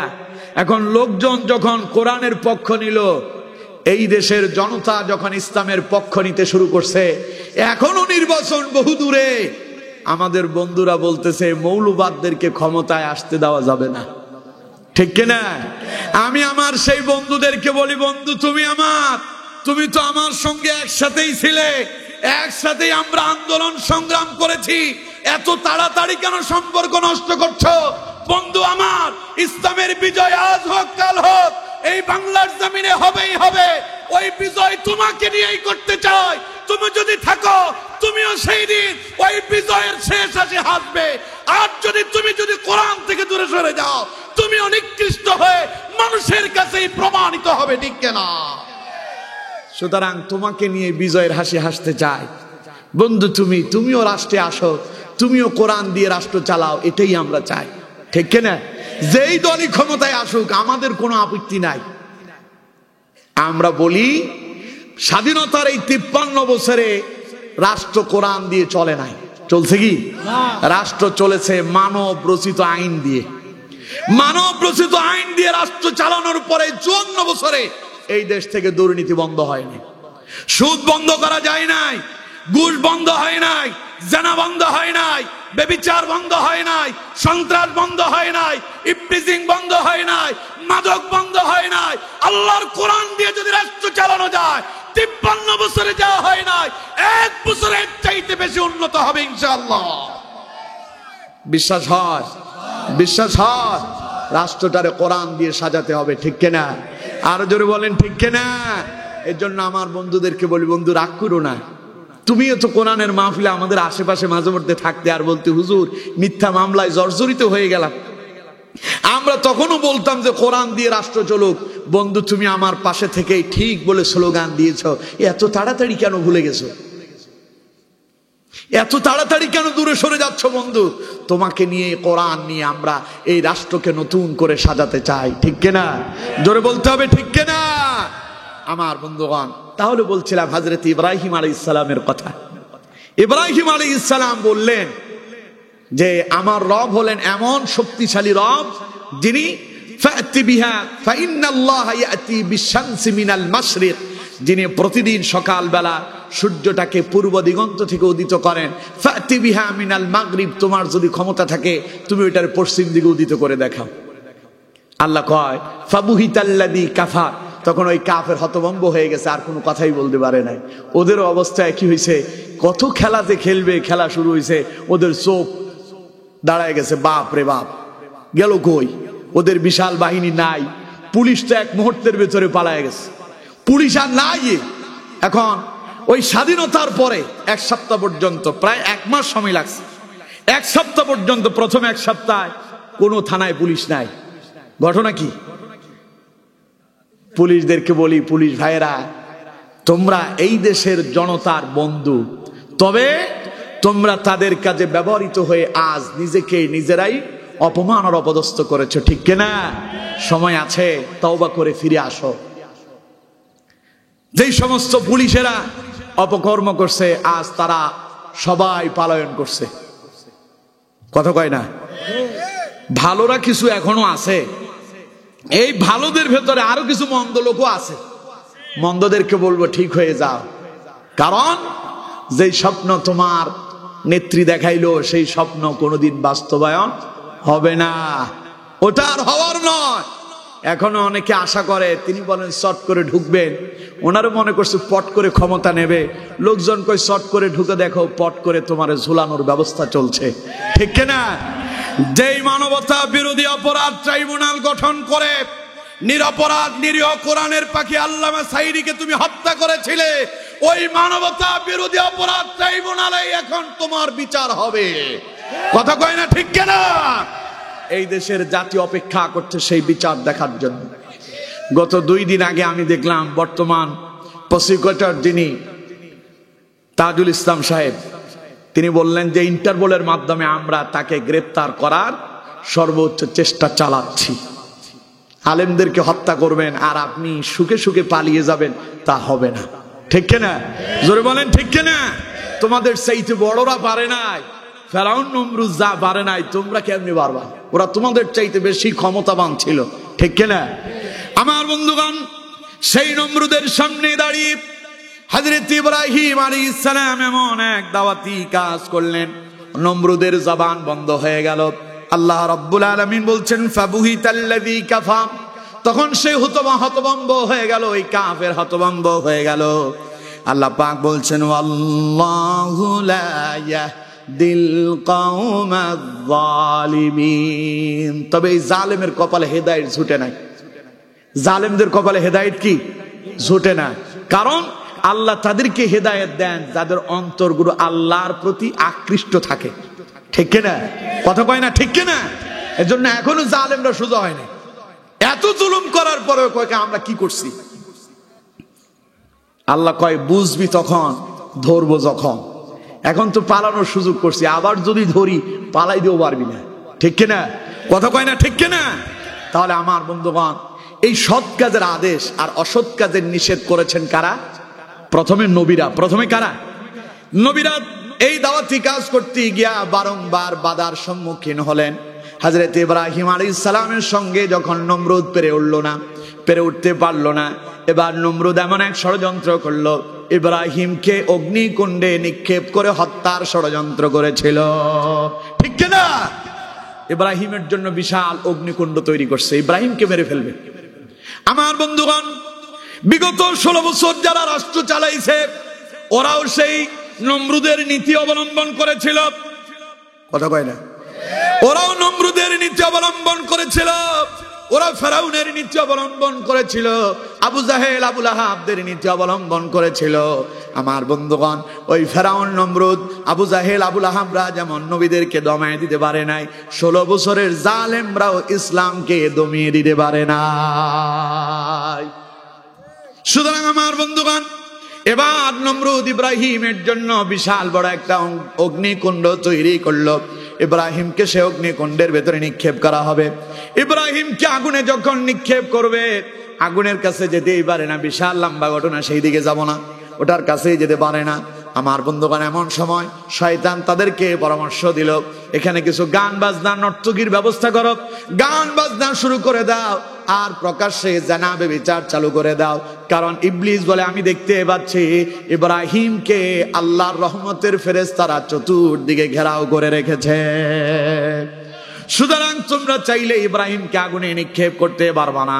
এবার ইবলিসের ওই পরামর্শ নিয়ে নমরুদ চতুর্দিকে গান বাজনা আর জানাবে বিচার চালায়া দিল। এমন তো অবস্থায় রহমতের ফেরেশতারা সেখান থেকে চলে গেল, কারণ গান বাজনা হয় যেখানে রহমতের ফেরেশতা থাকে না সেখানে, ঠিক কিনা?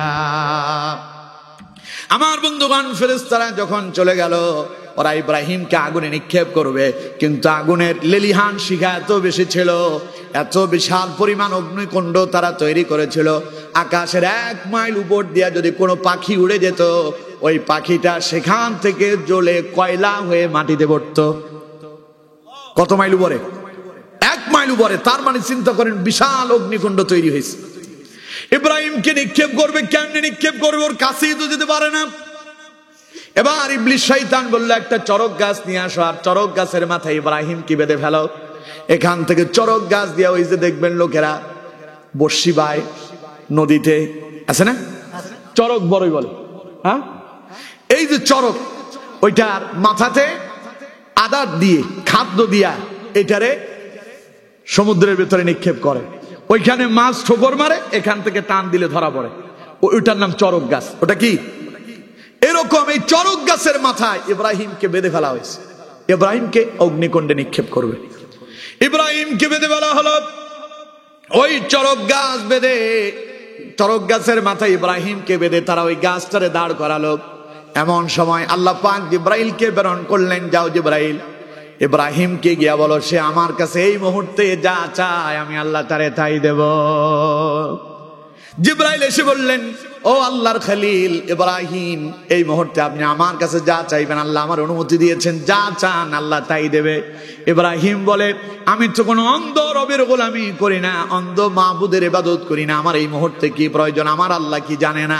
আল্লাহ কয়, ইব্রাহিম অবশ্যই আমি আল্লাহ জানি, আমি তোর পরীক্ষা করতে চাইলাম।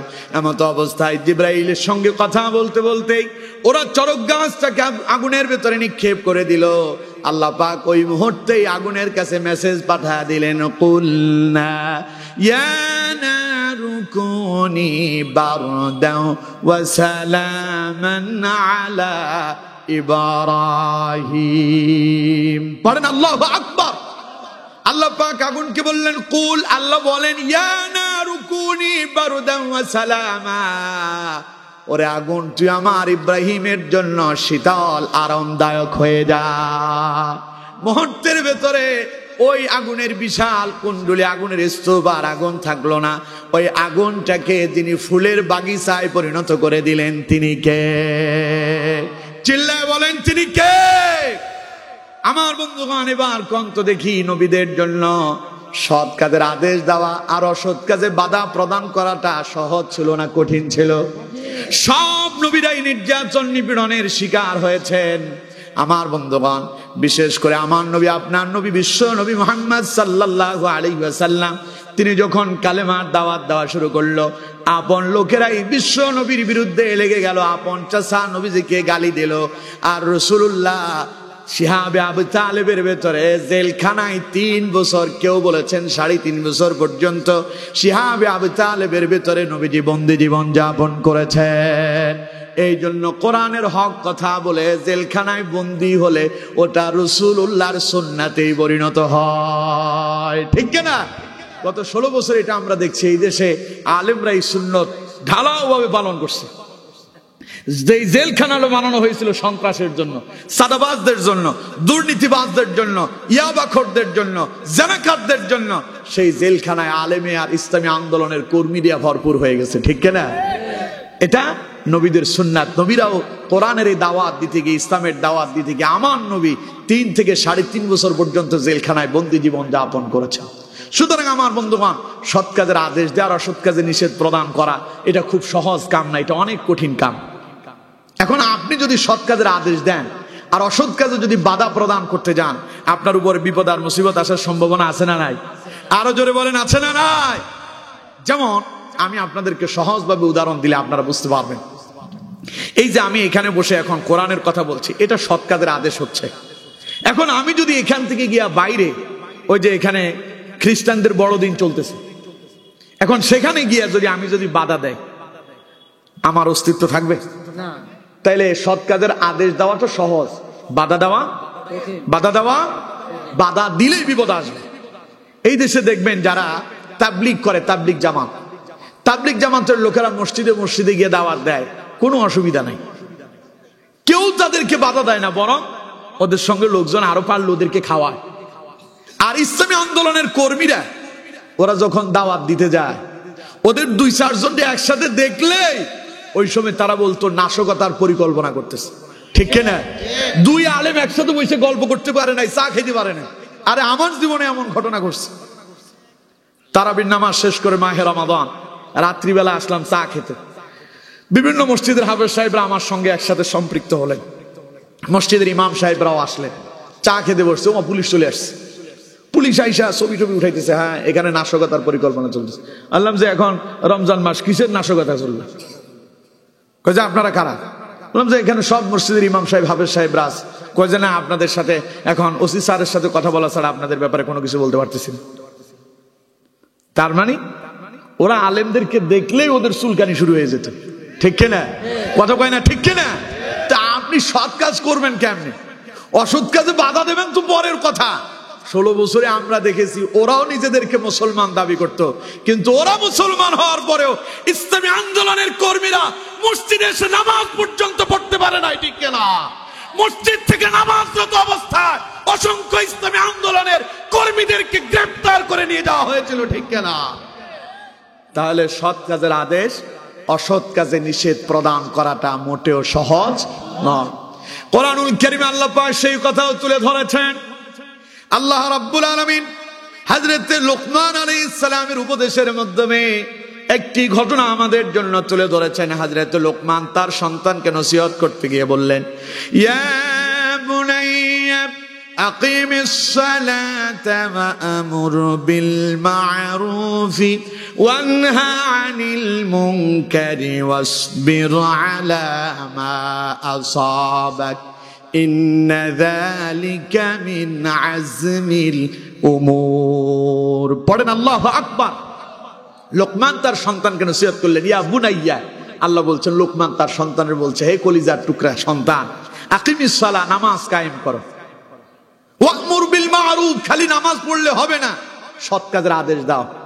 সুবহানাল্লাহ কইলেন না? তুমি খালি একা একা নামাজ পড়বা তা হবে না, তোমার অন্য আশেপাশে যারা আছে তাদেরকেও ভালো কাজের আদেশ দাও, নামাজের কথা বলো, কোরআনের কথা বলো, ইসলামের কথা বলো, তাদেরকে জাহান্নামের ভয় দেখাও, জান্নাতের দিকে তাদেরকে আহ্বান করো। সুবহানাল্লাহ কোন? এরপরে তিনি বললেন ওয়ানহা আনিল মুনকার, যেখানে অন্যায় অপরাধ দেখবে সেখানে বাধা দেবে। কে বলতেছে? লোকমান। কে বলতেছে? লোকমান তার সন্তানের বলছে। আল্লাহ কোরআনে তা তুলে ধরলেন। লোকমান তার সন্তানের বলল, বাবা নিজে নামাজ পড়ো আর সৎ কাজের আদেশ দাও, অসৎ কাজ দেখলেই বাধা দাও। এবার 4 নম্বরে এসে তিনি বললেন, ওয়াসবির আলা মা আসাবাক, তুমি যখন নামাজ কায়েম করবে কেউ তোমারে বাধা দিবে না। নামাজ পড়তে আসলে কেউ বলবে না এই তুই নামাজ পড়তেছিস কে, এই কথা কেউ বলবে না। তুমি নিজেও নামাজ পড়ো, আরেকজনকে নামাজের কথা বলো, কেউ তোমার নিষেধ করবে না। কিন্তু তুমি যখন মানুষকে অন্যায় অপরাধমূলক কাজে যখন বাধা দিতে যাবে, তখনই সমস্যা বেঁধে যাবে। ওই মুহূর্তে তোমার উপরে বিপদ আসবে, মুসিবত আসবে, তোমার নামে মামলা হয়ে যেতে পারে, তোমাকে জেলখানায় বন্দী করে রাখতে হতে পারে। সুতরাং আমার সন্তান, কলিজার টুকরা সন্তান, শোনো, ওয়াসবির আলা মা আসাবাক, সৎ কাজের আদেশ আর অসৎ কাজে নিষেধ প্রদান করা এটা বড় কঠিন কাজ। ওই সময় বিপদ আর মুসিবত আসলে ভেঙে পড়া যাবে না, বিচলিত হওয়া যাবে না, ওই মুহূর্তে ধৈর্য ধারণ করতে হবে, কারণ ইন্না যালিকা মিন আজমিল উমুর। সৎ কাজের আদেশ দেওয়া আর অসৎ কাজে বাধা প্রদান করা এটা অনেক বড় কঠিন কাজ। সুতরাং আমার বন্ধুগণ, বিগত 16 বছর যারা ক্ষমতায় ছিল, ওরা যে আমাদের কোরআনের পাখিকে বন্দী করে রেখেছিল, আপনাদেরকে প্রশ্ন করতে চাই, আল্লামা সাইদি কি মানুষ হত্যা করছে নাকি? সাইদি কি রাজাকার ছিল? সাইদি কি দর্শন করেছিল? তাইলে কোন তো দেখি, সাইদিকে যে গ্রেফতার করা হলো এটা কি ন্যায় সঙ্গত ছিল না অন্যায়? ন্যায় না অন্যায়? সবাই বলতে হবে নাই না অন্যায়। আল্লামা সাঈদী তখন ধৈর্য ধারণ করেছিলেন। ইসলামী আন্দোলনকে একটার পরে একটা প্রথম সারিতে যেটাই আসে তারই গ্রেফতার করতেছে। সব গ্রেফতার চলছে চিরুনি অভিযান। নাম দিছে কি? চিরুনি অভিযান। চিরুনি অভিযান বুঝেন? মহিলারা মাথার উকুন আলাদা করার জন্য একখান চিরুনি ব্যবহার করে, ওটার নামই উকুনের চিরুনি। ওই চিরুনি দিয়া মাথার উকুন পরিষ্কার করে ওরা। চিরুনি অভিযান মানে হলো ওই রকম উকুনের মতো মাথা থেকে চিরুনি দিয়া যেইভাবে উকুনগুলোকে একটা একটা করে আলাদা করা হয়, ইসলামী আন্দোলনের কর্মীদেরকে যেখানেই পাওয়া যাবে ওদেরকে উকুনের মতো বাছাই করা হয়, ধরে ধরে সব জেলখানায় বন্দী করা হচ্ছিল। কিন্তু ইসলামী আন্দোলনের নেতারা তখন বলেছিলেন ধৈর্য ধারণ করো, সবর ইখতিয়ার করো, হতাশ হয়ো না, ধৈর্য ধারণ করো, বিচলিত হয়ে যেও না, আল্লাহ বিজয় দেবেন। কথা কয় না? আল্লাহ বিজয় দেবেন। যখন মাওলানা মতিউর রহমান নিজামী সাহেবকে ফাঁসি দেওয়া হচ্ছে তখন তিনি তার সন্তানকে হাসতে হাসতে জিজ্ঞাসা করেছিলেন, আব্বু আমাকে তো একটু পরে ফাঁসি দেওয়া হবে, এখন যে আমি ফাঁসির মঞ্চে যাব আমি কি লুঙ্গি পরে যাব না পাঞ্জাবি পায়জামা পরে যাব? সুবহানাল্লাহ কইলেন না? আচ্ছা পাঞ্জাবি পায়জামা মানুষ কখন পরে? কোথাও বেড়াতে গেলে, ঠিক কিনা? অথচ তাকে নিয়ে যাওয়া হচ্ছে ফাঁসি দেওয়ার জন্য। মরতে যাবে, মৃত্যুর আগ মুহূর্তে সন্তানকে জিজ্ঞাসা করতেছে, বাবা আমার যে ফাঁসির মঞ্চে নিয়ে যাওয়া হবে একটু পরে তো আমার মৃত্যু হবে, এখন আমি কোন পোশাক পরবো? ছেলে বলতেছে, বাবা পাঞ্জাবি পায়জামা তো আপনার ভালো মানায়, আর আপনিও এটার প্রতি আপনার একটু আকৃষ্টতা আছে, আপনি এটাই পরবেন। তার মানে ওনারা মনে হচ্ছে বেড়াতে যাচ্ছেন, আসলেই বেড়াতেই যাচ্ছেন। দুনিয়ার মানুষ তাদেরকে ফাঁসির মঞ্চে নিয়ে যায়, আসলে তাদের প্রত্যেকটা পা আল্লাহর জান্নাতের দিকে চলে যাচ্ছে, ঠিক কিনা? ওরা জান্নাতকে আলিঙ্গন করার জন্য গলাতে ফাঁসির রশি ঝুলাইয়া নিয়েছে। মীর কাসেম আলীর একটা ভিডিও, ছোট্ট ভিডিও আপনারা দেখেছেন। তার নাতি নাতনিরা গেছে, সন্তানেরা গেছে বাবার সাথে দেখা করার জন্য, উনি নাতি নাতনির দেওয়া ছোট্ট বেলুনটা ফুলাইয়া দিচ্ছে। সুবহানাল্লাহ কইলেন না? একটু পরেই মরে যাবে, মৃত্যুর কোনো ভয় নাই। মনে হয় যে তাদের অন্তরের ভেতরে আল্লাহ তাআলা জান্নাতের যে গ্রান, ওই গ্রান তাদের নাকের ডগায় পৌঁছায় দিছে, তাদের অন্তর কোনো ভয়ই নাই, তারা মৃত্যুটাকে আলিঙ্গন করেছে। সুবহানাল্লাহ কইলেন না? আচ্ছা কন্ত আমি আপনি আমরা কেউ বেঁচে থাকতে পারবো? মরবেন না কারা কারা দেখি হাত তুলেন। মরবেন না? মরবেন না তো মরে তো যাবই, মৃত্যু তো হবেই, মৃত্যু থেকে কেউ পলায়ন করতে পারবে না। قل إن الموت الذي تفرون منه فإنه ملاقيكم। মরণ থেকে পালাও তুমি, মরণ তোমায় লইবে গিরি। যদিও সুদূর আকাশ পানে লুকাও সেথায় লাগায়া সিঁড়ি। মৃত্যু থেকে পালায়ন করার জন্য যদি সুদূর আকাশে সিঁড়ি বেয়ে যদি পালিয়ে যান, সেখানেও মালাকুল মউত আসবে। সুতরাং পৃথিবীতে সুনিশ্চিত বলে যদি কিছু থাকে তার নাম মৃত্যু। তো মরেই যাব যখন, মৃত্যুটা যদি আল্লাহর জন্য হয় তাহলে দুনিয়াও কল্যাণ হবে, পরকালেও। মনে করেন আপনি বিছানায় মারা গেলেন, মানুষ মনে করে যে বিছানায় মারা যাওয়াটাই মনে হয় খুব আরামের, মনে করেন এরকম। আচ্ছা বিছানায় কি কাফের মরে না? কথা কয় না? কাফেররা বিছানায় মারা যায় না? মুমিনও মারা যায়।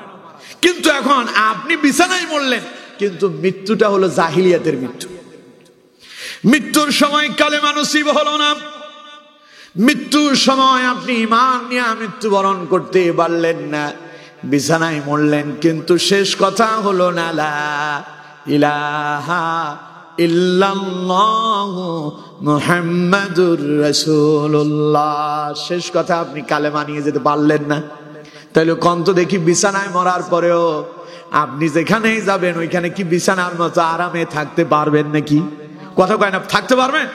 জাহান্নামের আগুন হয়ে যাবে আপনার কবর। আর যদি আপনি জিহাদের ময়দানে নেমে আল্লাহর কোরআনকে প্রতিষ্ঠা করার জন্য, ইসলামী আন্দোলনকে প্রতিষ্ঠা করার জন্য, দ্বীন কায়েমের জন্য আপনি যদি ময়দানে ঝাঁপিয়ে পড়েন, গলাতে আপনার ফাঁসির রশি ঝুলাইয়া দেওয়া হলো কিংবা আপনাকে গুলি করে হত্যা করা হলো, ওটা গুলি না, ওটা পাশির রশি নয়। আল্লাহ নবী বললেন জিহাদের ময়দানে অথবা যারা শাহাদাত বরণ করে ওদেরকে যদি গুলি করে হত্যা করা হয়, শরীরের ভেতরে সিমটি কাটলে যতটুকুন না ব্যথা হয় এতটুকুন ব্যথা তাদের অনুভূত হয়, বরং তারা ওই ব্যথাকে ব্যথা মনে করে না, কারণ একটু পরে আল্লাহর সাথে তাদের দিদার হয়ে যাবে। এর জন্য মরবেনই যখন, বাঁচতে পারবেন না যখন, এই কথা যখন চিরসত্য, মরলে কোরআনের জন্য মরবো। পারবো তো ইনশাল্লাহ? বেঁচে থাকবো তো কোরআনকে এই পৃথিবীতে, এই রাষ্ট্রে, এই সমাজে কোরআনকে প্রতিষ্ঠা করার জন্য বেঁচে থাকবো। পারবো তো ইনশাল্লাহ? সবাই বলেন পারবো তো ইনশাল্লাহ? তাহলে কোরআনকে যদি বাঁচিয়ে রাখতে হয়, কোরআন দিয়ে যদি সমাজ রাষ্ট্র পরিচালনা করতে হয়, অসৎ কর্মকে আমাদেরকে রুখে দিতে হবে। অসৎ কর্ম কি করতে হবে?